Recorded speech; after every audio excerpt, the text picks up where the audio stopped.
Hi there, and welcome to this video on diamond and graphite, where we're going to be focusing on the different allotropes of carbon and what giant covalent compounds are. Now, the first thing to note is that giant covalent compounds are the same as simple covalent compounds in terms of the fact that they're made up of shared pairs of electrons.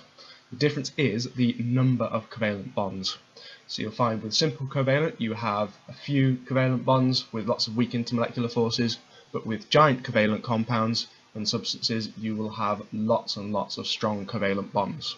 Now this brings us on to the main difference between simple and giant covalent compounds, the difference being that giant covalent ones have high melting points.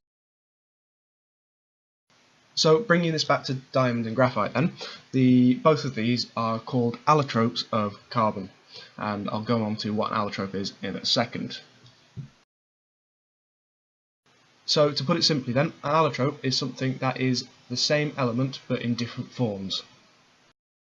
And the four different examples are diamond, graphite, graphene and Buckminster fullerene, which you'll learn more about in subsequent videos. But the key thing is these are all allotropes of carbon. Okay, let's have a look at some questions then.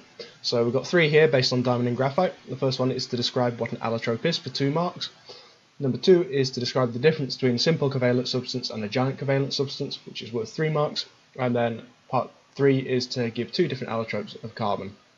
So pause the video and we'll have a go and see how well you've done in a minute. Okay then, let's see how you've done. So the first thing then, the allotrope question is worth 2 marks, so you need to be getting 2 key points in there. The first one being it's a different form, and the second point of the same element. A lot of the time you'll see this is a 1 mark question, but I've given it as 2 for now. But these are the 2 key bits you need to get in there. Question 2, describe the difference between a simple covalent substance and a giant covalent substance. If you were to get this question, you need to talk about the bonding occurring in both, and then you need to give an example of a property. So the first one, let's look at simple covalent.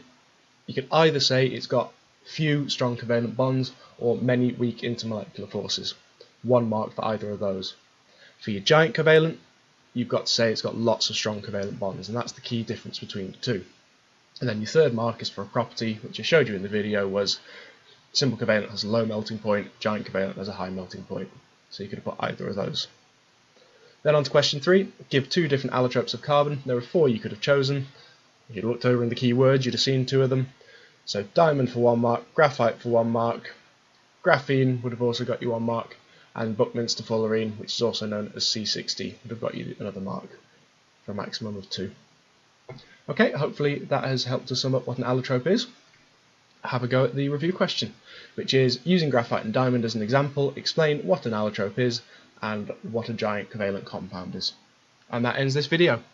Hi guys, hopefully you've enjoyed the video. If you have, click the subscribe button down below and visit the website mrbarnestc.com for more.